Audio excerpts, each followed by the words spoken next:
Hmm. Good afternoon, Amma. Senior CEC EM students. Kada first video na?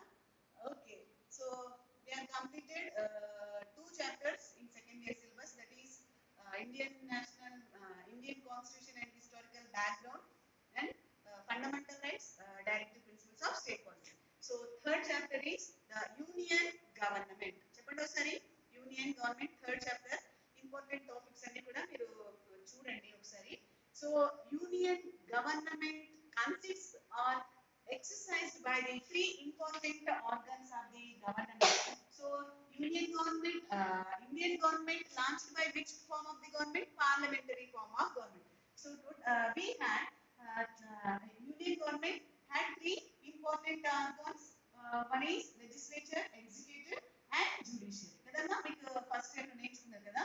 So here in the Union government, which organ is important? Which organ is related to the Union government? And ikkada both vastundi, legislature and executive. So here now we are going to examine or going to discuss about the executive body of the Union government. Okay na? So in the executive body of the Union government, the head of the executive is called president. Okay na? Next, prime minister. Next, council of ministers. Okay na? This is the Union executive body. ఇది గుర్తు పెట్టుకోవాలి మీరు. Okay, so executive body of the Union government అంటే ఎవరెవరు వస్తారు? Important. First position ఎవరిది? President. Second position prime minister. Third position council of ministers. Okay, ఇది గుర్తు పెట్టుకోండి. సో నేను అంతా మీకు చెప్పాను కానీ first the head of the country or the head of the nation. మీరు గుర్తు పెట్టుకోండి, స్టేట్ అనగానే స్టేట్ గవర్నమెంట్స్ అనే పదాన్ని గుర్తు పెట్టుకోండి. State is nothing but nation or country. ఇది ఇట్లా గుర్తు పెట్టుకోవాలి మీరు. ఓకేనా? సో మీకు డైరెక్టివ్ ప్రిన్సిపల్స్ ఆఫ్ స్టేట్ పాలసీలో state shall provide, state shall ensure అట్లా వచ్చింది కదా. సో స్టేట్ అంటే ఇక్కడ ఏంటిది? నేషన్ ఆర్ కంట్రీ అని మీరు గుర్తుపెట్టుకోండి. So here important three organs of the government లో ఎగ్జిక్యూటివ్ బాడీలో ఎవరెవరు వస్తున్నారని చెప్పాను? President, prime minister and council of ministers. So now let us going to discuss about the important character in executive body who is called the president. He is also called as the first citizen of India. Okay na?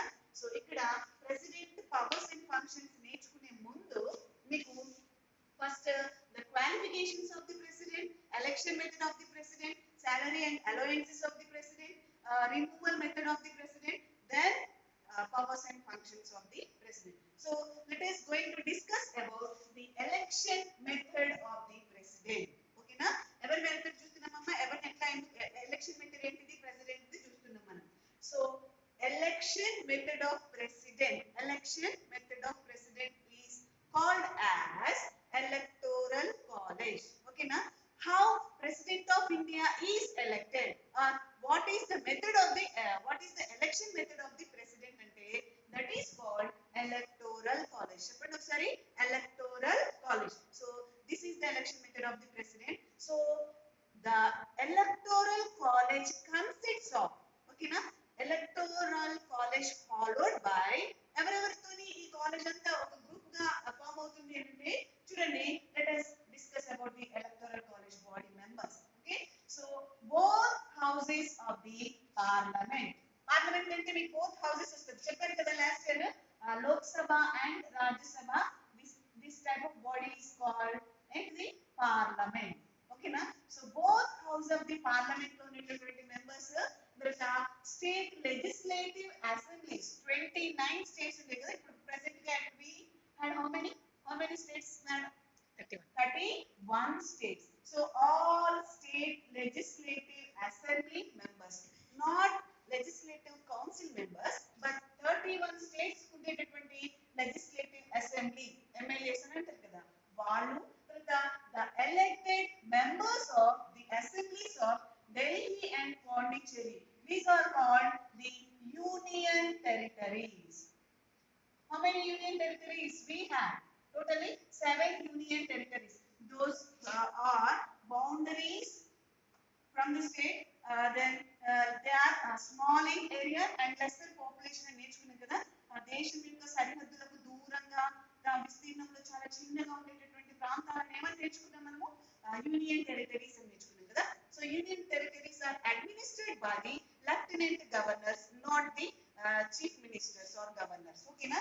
So ఈ union territories కి 7 ఉన్నాయి. ఏంటిది? Lakshadweep, Pondicherry, Delhi, Goa, Diu Daman. And వాటిలో కాకుండా only Delhi and పాండిచ్చేరికి సంబంధించినటువంటి assemblies వాళ్ళు మాత్రమే ఈ ప్రెసిడెంట్ ఎలక్షన్ లో పార్టిసిపేట్ అవుతారు. అర్థమవుతుందమ్మా? All 31 state legislative assembly members, both house of the parliament, Lok Sabha and రాజ్యసభలో ఎంత మెంబర్స్ ఉంటే వాళ్ళు, తర్వాత లెజిస్లేటివ్ అసెంబ్లీలో 31 స్టేట్స్ లో వాళ్ళు, తర్వాత యూనియన్ టెరిటరీస్ కి రిలేటెడ్ అయినటువంటి ఢిల్లీ అండ్ పాండిచ్చేరికి సంబంధించిన అసెంబ్లీ మెంబర్స్ ఈ ఎలక్షన్ మెథడ్ లో పార్టిసిపేట్ అవుతారు. ఎవరి ఎలక్షన్ అంటే president election. At present we had 31. Jammu and Kashmir, Ladakh, they are included during the period of 2019, last year. Okay nama. So 31 or 29, మీకు 29 కావాల్సి 29 పెట్టుకోండి మేడం. ఇంకా మీకు 29 లోనే ఉంటామంటే కుదరదు కదా. జమ్మూ అండ్ కాశ్మీర్ సెపరేషన్ అయింది అప్పుడు. ఇంకా అంటే అది ఇంకా that is recognised by the constitution అని కరెక్ట్ గా చెప్పలేం కానీ, so you have remember that 29. Okay. So Ladakh, Kashmir, Jammu and Kashmir కూడా సెపరేట్ చేసి వాటిని కూడా స్టేట్స్ గా డిక్లేర్ చేశారు. సో they have separate constituencies. Okay na. So this is the election method of the president of India, that is called electoral college. ఎంత మంది participate అవుతున్నారు? 3 types of members, both house of the parliament, all state legislative assemblies, then third one elected members of the assemblies of Delhi and Pondicherry. ఇది రాస్తే మీకు 2 marks answer cover అవుతుంది. ఓకేనమ్మా. తర్వాత next second important method related to president, how a president of India can be removed. Removal method అంటే ఉన్నటువంటి తన office నుంచి ఎట్లా రిమూవ్ చేయొచ్చునంటే, it is not easy process. Which is not easy process? The removal of the president is not easy process. There is a one procedure is there, that is called impeachment procedure. Say impeachment procedure. So a resolution made by the both house, either Lok Sabha or Rajya Sabha. Lok Sabha ki Rajya Sabha ki సంబంధించిన members ఎవరైనా సరే 14 days prior notice తోని ఒక resolution ని start చేస్తారు. చేసిన తర్వాత whether they are Lok Sabha members or Rajya Sabha members, same shall be transferred to for the examination or acceptance of the same chamber. 14 days prior notice తోని వీళ్ళందరూ accept చేసిన తర్వాత దీన్ని సెకండ్ ఛాంబర్ కి పంపిస్తారు. బోత్ హౌసెస్ మెజారిటీ ఫైనల్ ఎంత ఉండాలి అంటే 2/3 మెజారిటీ. ఓకేనా. ఇది మీకు టెక్స్ట్ బుక్ లో చదువుకోండి, ఎక్కువగా ఎక్స్ప్లెనేషన్ అవసరం లేదు. సో బోత్ హౌసెస్ ఎంత యాక్సెప్ట్ చేయాలి? 2/3 మెంబర్స్ యాక్సెప్ట్ చేస్తే